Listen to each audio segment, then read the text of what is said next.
ကဲဒါတို့သမီးတို့ဒီနေ့မှာတော့ဆရာနဲ့အတူတူ lesson 3ကိုလေ့လာကြည့်အောင်เนาะအဲ့တော့ဒီ lesson 3မှာဆရာတို့ကိုเนาะ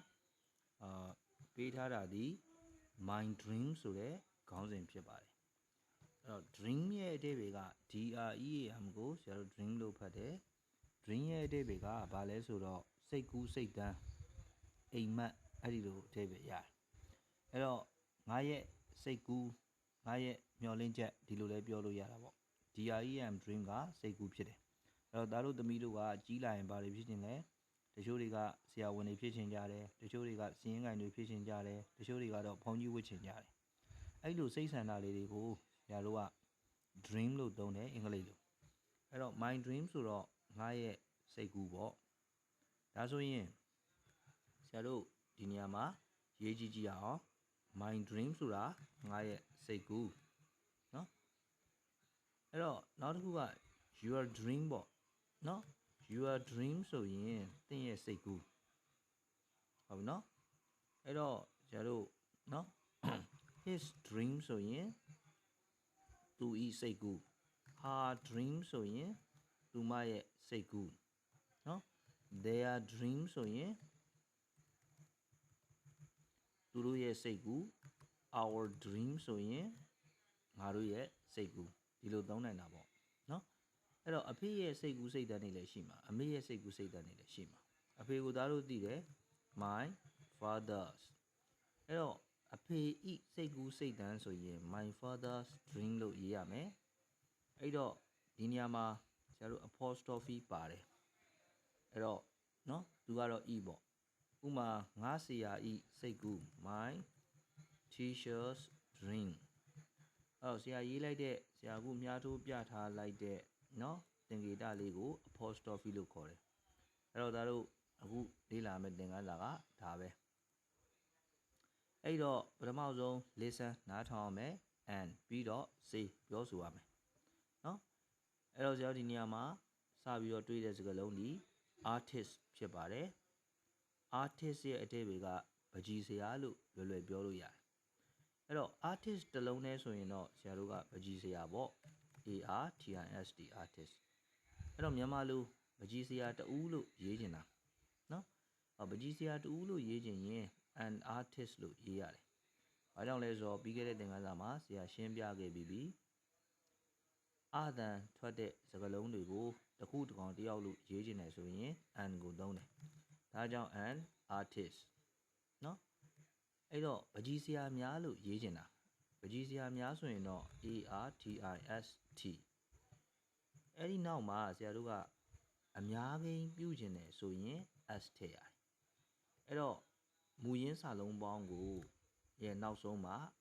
S သို့မဟုတ် ES ထည့်ရင်အများကြီးလို့အဓိပ္ပာယ်ရတယ်အဲ့တော့ artist and artist နောက်တစ်ခုက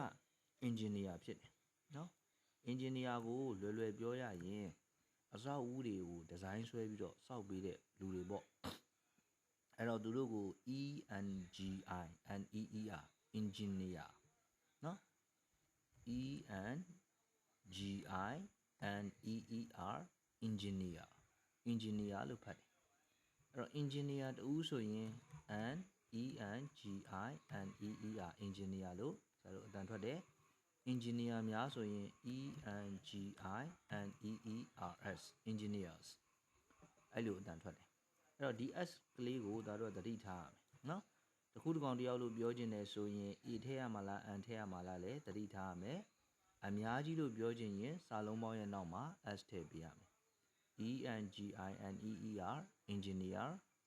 ANNENGINEER an engineer ENGINEERS engineers နောက်တစ်ခုကတော့ hairdresser ဖြစ်တယ် hair ဆိုတာသပင် dresser ဆိုတာကပြောရမယ်ဆိုရင်ပြုပြင်ပေးတဲ့သူပေါ့အဲ့တော့သပင်ကိုပြုပြင်ပေးတဲ့သူဆိုတော့သပင်ညှက်ဆရာပေါ့အထူးသဖြင့်ဆရာတို့ hairdresser ကိုအမျိုးသမီးသပင်ညှက်ဆရာကိုသုံးလိရှိတယ် HAIR က hair သပင် DRESSER က dresser hairdresser ဆိုတာစံသဆရာဖြစ်တယ်အဲ့တော့ဆရာတို့စံသဆရာတူလို့ပြောချင်ရင် an HAIR DRESSER and hair dresser စန္ဒဆရာများလို့ပြောခြင်းရင် HAIR DRESSERS hair dressers လို့အတန်းထွက်ပြီးတော့ဖတ်မယ်ဟုတ်ပြီနော်ဒီစကားလုံးလေးတွေကိုသားတို့သမီးတို့ကကြက်ထားရမယ်နော်သူ့ကိုတော့ PILOT pilot လို့အတန်းထွက်တယ် PILOT pilot pilot ဆိုတာလေယာဉ်မှုလေယာဉ်ပြန်ကြီးကိုမောင်းတဲ့သူဒါကိုဆရာတို့ကလေယာဉ်မှုလို့ခေါ်တယ်မြန်မာလိုအဲ့တော့ pilot အင်္ဂလိပ်လိုကြတော့ pilot လို့ခေါ်တယ်ဒါဆိုလေယာဉ်မှုတူဆို A PILOT pilot ဘာလို့လဲဆိုတော့အတန်မှမထွက်တာဆရာတို့ကတခုတကောင်တယောက်လို့ပြောခြင်းရင် A ကိုသုံးရမယ်လေယာဉ်မှုများဆိုရင်တော့ PILOTS pilots လို့အတန်ထွက်နော် PILOT pilot a pilot A PILOT a pilot PILOTS pilots နော်နောက်တစ်ခုကတော့ dentist ပေါ့နော် dentist ဆိုတာကသွားဆရာဝန်ကိုပြောတာဆရာတို့ရိုးရိုးကူးသားတဲ့နေမကောင်းလို့သွားပြတဲ့ဆရာဝန်ဒီ doctor ဖြစ်တယ်အဲ့တော့သားတို့တစ်ခါတလေအချိုတွေစားတာများလို့သွားကြိုက်လိမ့်မယ်အဲသွားကြိုက်တဲ့အခါကျရင်သွားဆရာဝန်ကိုပြရတယ် DENTIST dentist dentist ဆိုတာသွားဆရာဝန်ဖြစ်တယ်သွားဆရာဝန်တူလို့ပြောရင် a dentist a DENTIST a dentist သွားဆရာဝန်များဆိုရင် DENTISTS dentist သွားဆရာဝန်များလို့အဓိပ္ပာယ်ရတယ်ဟုတ်ပြီနော်နောက်တစ်ခုကတော့ nurse နော် nurse ဆိုတာသူနာပြုဆရာမပါအဲ့တော့ NURSE nurse ကိုသူနာပြုဆရာမလို့ခေါ်တယ်သူရဲ့အတန်အတွက်က NURSE nurse နော်နောက်တစ်ခုကသူနာပြုဆရာမတူဆိုရင် NURSE a nurse A NURSE a nurse သူနာပြုဆရာမများဆိုရင် NURSES nurses nurses nurses အဲ့လိုအတန်ထွက်နော်နောက်တစ်ယောက်ကတော့သားတို့လည်းဒီမှာတွေ့တယ်မိုက်ကလေးကိုင်းပြီးတော့သူကတချင်းဆိုနေတာကောင်မလေးကအဲ့ဒီကောင်မလေးကို SINGER singer လို့ခေါ်တယ် singer ဆိုတာကအဆိုတော်ပေါ့ဒါဆိုအဆိုတော်တူလို့ဆရာတို့ကပြောခြင်းနဲ့ရေးခြင်းနဲ့ဆိုရင် a singer လို့ရေးရတယ်အဆိုတော်များလို့ပြောခြင်းနဲ့ရေးခြင်းနဲ့ဆိုရင် singers လို့ရေးရတယ်အဲ့တော့သားတို့သမီးတို့ကဒီစာလုံးပေါင်းလေးတွေကိုကြက်ထားရမယ်အဲ့တော့ POLICE ကို police လို့အတန်ထွက်တယ် POLICE police အဲ့တော့ကျေးဇူးပြု၍ကိုသားတို့သိတယ် please PLEASE please အဲ့တော့ဒီအတန်ထွက်နှစ်ခုကတူနေတယ်နော်ကျေးဇူးပြု၍ကိုလည်း please POLICE ကိုလည်း please police ဆိုတာရဲတွေကိုပြောတာနော်တော့အမျိုးသားရဲကိုလည်း police အမျိုးသမီးရဲကိုလည်း police ရဲအားလုံးကိုဆိုလိုတာဖြစ်တယ်အဲ့တော့ police officer POLICE က police OFFICE က officer police officer ဆိုတာကရဲအရာရှိကိုဆိုလိုတာဖြစ်တယ် officer ဆိုတာအရာရှိ police ဆိုတာရဲအဲ့တော့ရဲအရာရှိကို police officer လို့ခေါ်တယ်အဲ့တော့ဆရာတို့က police လို့ပြောလိုက်ရင်ရဲများလို့အဓိပ္ပာယ်ရတာအဲ့တော့အမျိုးသားရဲတူးတဲ့ဆိုရင် a POLICE police man a policeman လို့သုံးတယ်အမျိုးသမီးရဲတူးတဲ့ဆိုရင် a POLICE police WOMAN women လို့သုံးတယ် a police woman လို့သုံးတယ်အဲ့တော့ဆရာတို့က police လို့ပြောလိုက်တာနဲ့တပြိုင်နက်ရဲကတယောက်တည်းမဟုတ်တော့ဘူးလို့နားလည်ရမယ် police ဟုတ်ပြီနော်အဲ့တော့ဒီပုံနှိပ်ထဲမှာပါတဲ့စကားလုံးတွေကိုဒါတို့ကြက်ထားပါအဲ့တော့ဆရာတို့ကဒီစကားလုံးတွေကိုကြက်ပြီးပြီဆိုရင်နော်ဆရာတို့ဒီတယောက်နဲ့တယောက်စကားပြောလို့ရပြီစကားမပြောချင်ဘူးဆိုရင်လည်းစာနဲ့ရေးပြီးတော့ပြောလို့ရပြီအဲ့တော့ဆရာဒီနေရာမှာဟောဒီစာအုပ်ထဲမှာပါတဲ့ want to be အကြောင်းကိုရှင်းပြမယ်ကောင်းပြီဒါဆိုရင် want to be ဆိုရင်နော် want to be plus noun အဲ့တော့ want to be ဒီဖြစ်ချင်သည်လို့အဓိပ္ပာယ်ရတယ် want to be ရဲ့နောက်မှာ noun လိုက်တယ်ဆိုရင်ဖြစ်ချင်သည်လို့အဓိပ္ပာယ်ရတယ်ဒါဆိုသားတို့ကစဉ်းစားမယ် noun ဆိုတာဘာလဲnoun ဆိုတာနာမည်ပေါ့အရာဝတ္ထုတွေရဲ့နာမည်စိတ်ထဲမှာဖြစ်ပေါ်နေတဲ့ခံစားချက်တွေရဲ့နာမည်နောက်တစ်ခုကဆရာတို့လူတွေရဲ့နာမည်မြို့တွေရဲ့နာမည်ဒါတွေကို noun လို့ခေါ်တယ်အဲ့ အဲ့တော့ want to be ရဲ့နောက်မှာ noun လိုက်ရမှာအဲ့တော့ noun လိုက်တော့ဆရာဘာတွေလိုက်မလဲလို့ဒါတို့စဉ်းစားစရာရှိတယ်ဥပမာဆိုကြပါစို့ဆရာဝန်တူဆိုတာ noun ဖြစ်တယ်အဲ့တော့ a doctor က doctor ဒီလိုစကားလုံးတွေလိုက်တယ်ဆိုတော့ဒါတို့လေ့လာခဲ့တယ် an artist artist နော်ပကြီးဆရာနောက်တစ်ခုဒါတို့လေ့လာခဲ့တယ် a pilot pilot ဆိုလိုတဲ့တွေက want to be ရဲ့နောက်မှာ a doctor လို့ noun ကပ်ရင်ဆရာတို့ကဖြစ်ချင်သည်လို့ဘာသာပြန်ရတယ်နော်ဖြစ်ချင်သည်လို့ဘာသာပြန်ရတယ်ဒါတို့ want to be ရဲ့နောက်မှာ a doctor လို့ပြောရင်ဖြစ်ချင်သည်လို့ဘာသာပြန်တယ်ဒါဆိုရင်ငါကဆရာဝန်တူဖြစ်ချင်တယ် I want to be a doctor ဟုတ်ပြီနော်အဲ့တော့ want to be ကဖြစ်ချင်တာ doctor က a doctor ကဆရာဝန်တူဆိုတာ noun ဒါဆို I want to be a doctor ဆိုရင်ဆရာဝန်တူဖြစ်ချင်တယ် I want to be an artist ဆိုရင်ပကြီးဆရာတူဖြစ်ချင်တယ် I want to be a pilot ဆိုရင်လေယာဉ်မှူးတူဖြစ်ချင်တယ်လို့အဓိပ္ပာယ်ရတယ်အဲ့တော့ want to be နဲ့ပတ်သက်လို့ဆရာတို့ကသတိထားမယ့်အချက်တွေရှိတယ် I want to be ငါဖြစ်ချင်တယ်နော်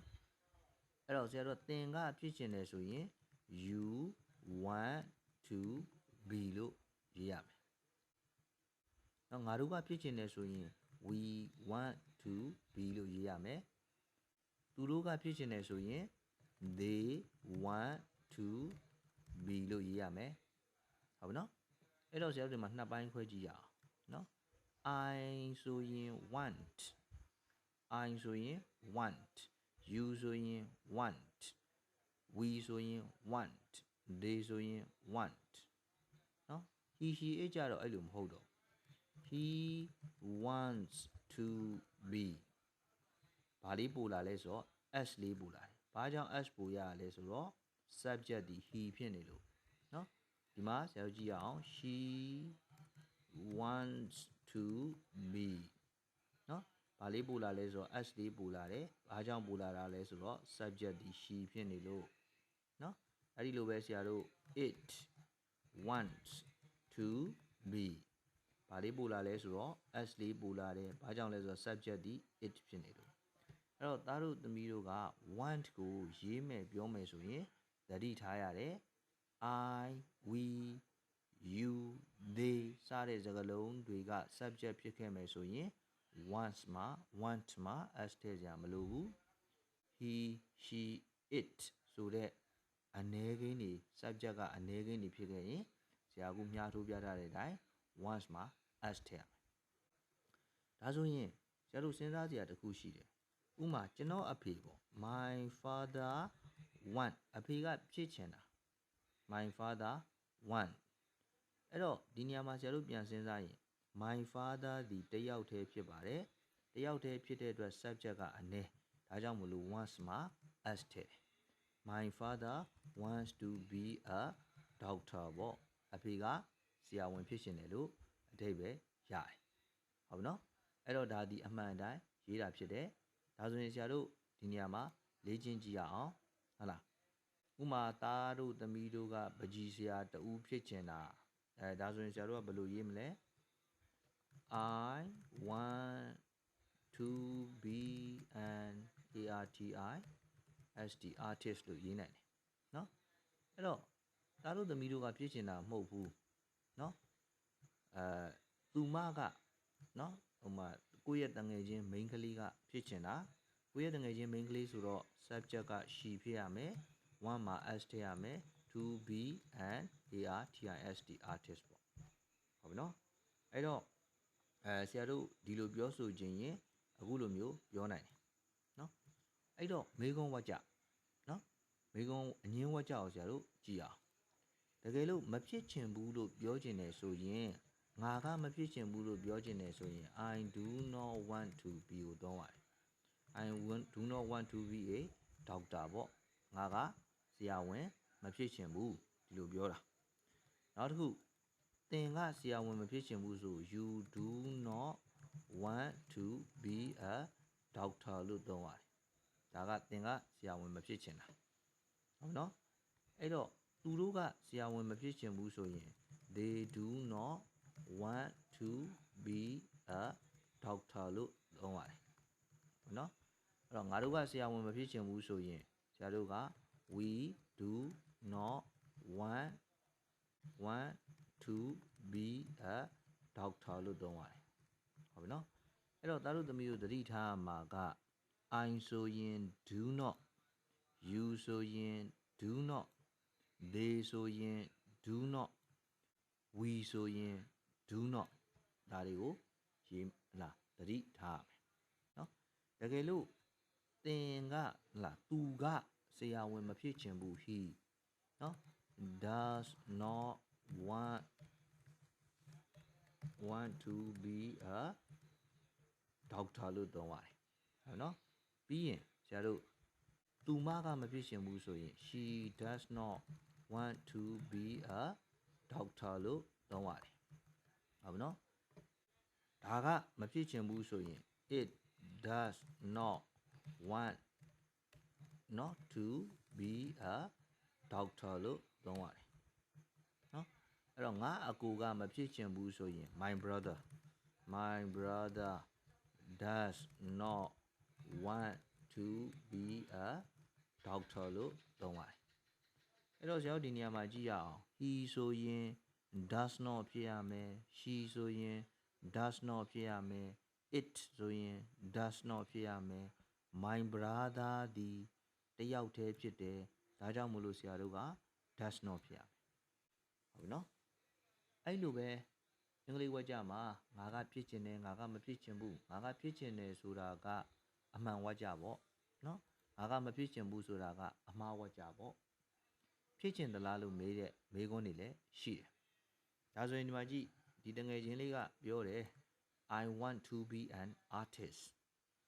ဒီတငယ်ချင်းကလည်းပြန်ပြောတယ် I want to be a nurse ငါကပကြီးဆရာဖြစ်ချင်တယ်ဟာငါကတော့ nurse မဖြစ်ချင်တယ်ဟုတ်နော်အဲ့တော့သူတို့ကမေးကြတယ်ဒါနော် do you want to be a nurse do you want to be a nurse နော်အဲ့တော့ do you want to be a nurse မင်းကဆရာဝန်ဖြစ်ချင်သလားတဲ့သူကဖြစ်ချင်တယ်ဆိုရင်အပြည့်စုံပြန်ဖြေစရာမလိုဘူး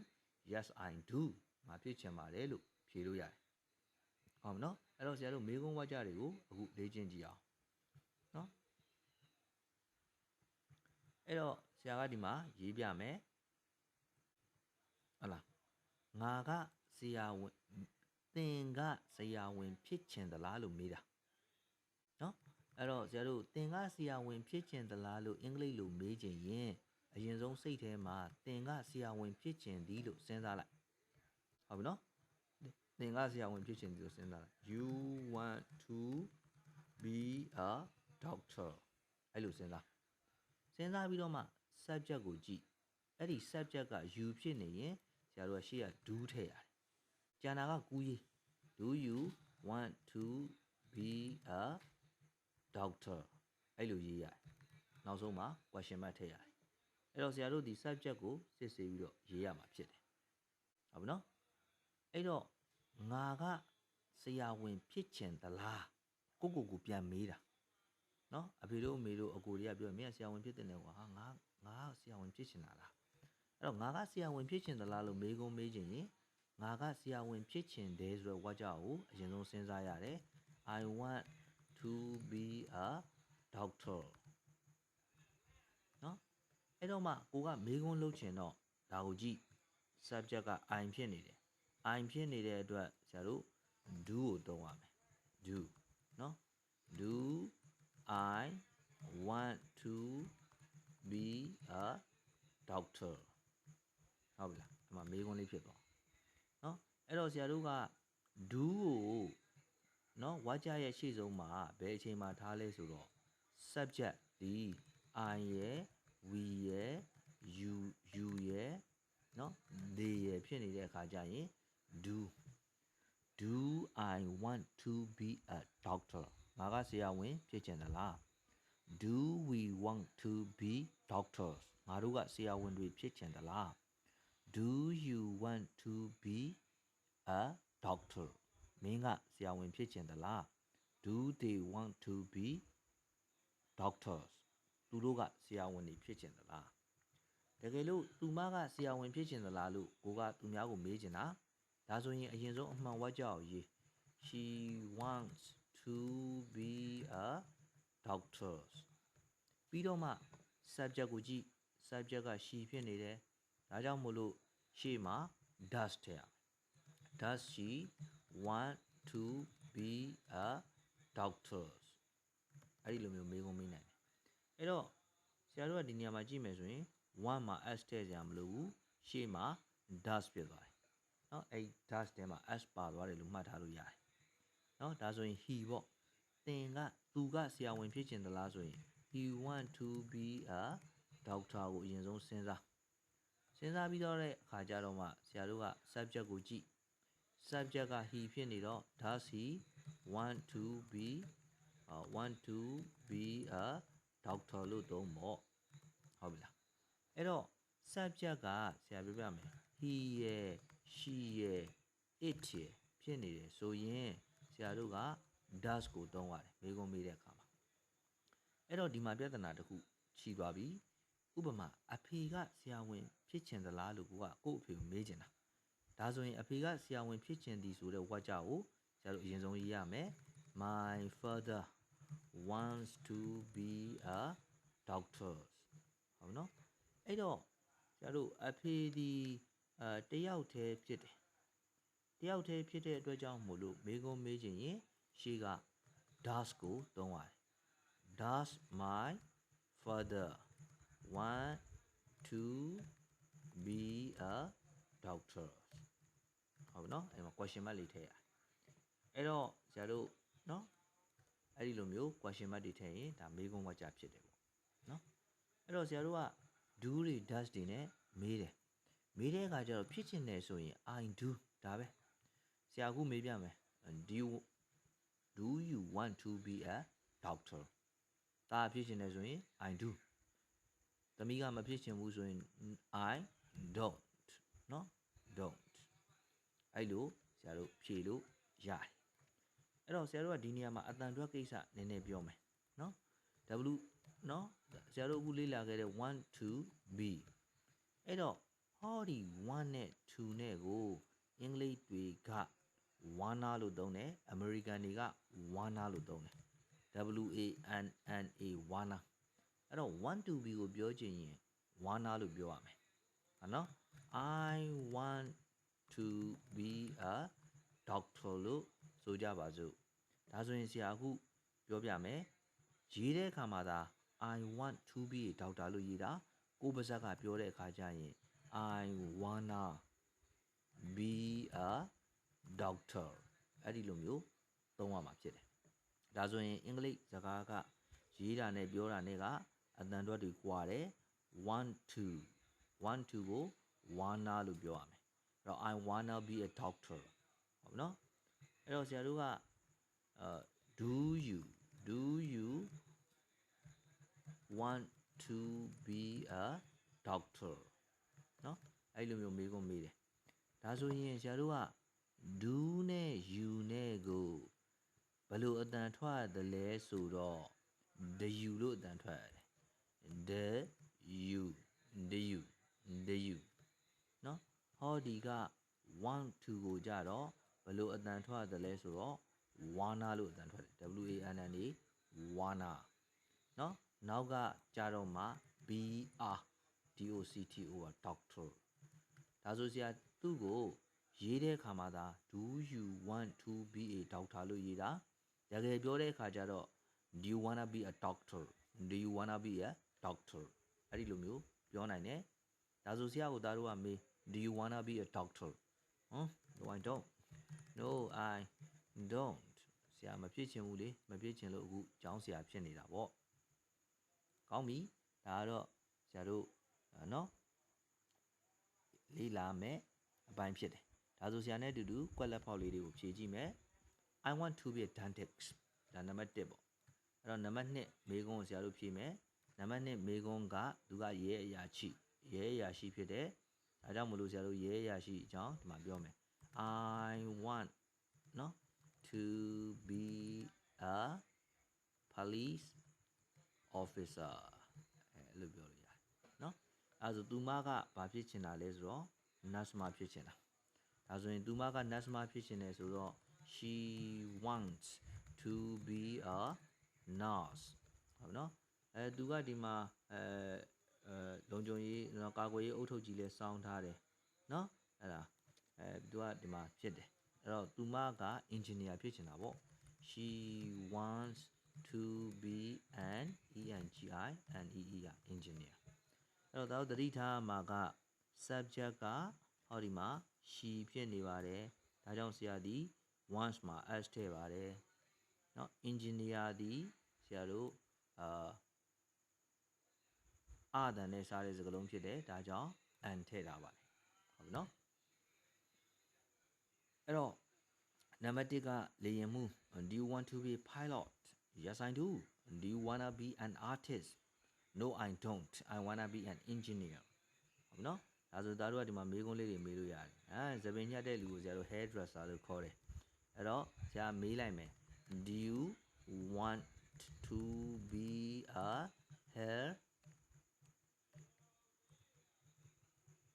hairdresser ဒါဆိုရင်ဆရာဖြေမယ် no I don't เนาะ no I don't I want to be a singer ဆရာအဆိုတော်ဖြစ်ချင်တာပေါ့ဟုတ်လားเนาะအဲ့တော့သူကအဆိုတော်ဖြစ်ချင်သလားလို့ဆရာကမေးမယ်သူဆိုတော့ he ပေါ့ကွာ he ဆိုရင် he she it ဖြစ်တဲ့အတွက်ဆရာ does ကိုသုံးရမယ် does he အဲ့တော့ does he ကိုဆရာတို့က does he လို့ဖတ်တယ်เนาะတကယ်ဖတ်does he want to be a singer ဟုတ်ပြီเนาะဒါဆိုရင်ဆရာတို့ကyes I do လို့ပဲဖြေလိုက်မယ်ဆရာဆက်ပြီးတော့မရေးချင်တော့လို့ yes I do ဟုတ်ပြီเนาะဒီကွက်လက်ဖောက်လေးတွေကိုဒါတို့ရှေ့ကမီနစ်နေကြက်ထားရင်ဖြေနိုင်လိမ့်မယ်ဟုတ်ပြီเนาะအဲ့တော့ဆရာတို့ဒါဒီနေ့အတွက်တော့ lesson 3ပြီးပြီနောက်နေ့ကျမှဆရာနဲ့အတူတူ lesson 4ကိုဆက်ပြီးတော့လေ့လာမယ်ဒါတို့သမီးတို့အင်္ဂလိပ်စာအခက်အခဲတွေဖြေလည်ကြပါစေအင်္ဂလိပ်စာတွေကြံ့ရင်ခဏလေးနဲ့ရကြပါစေ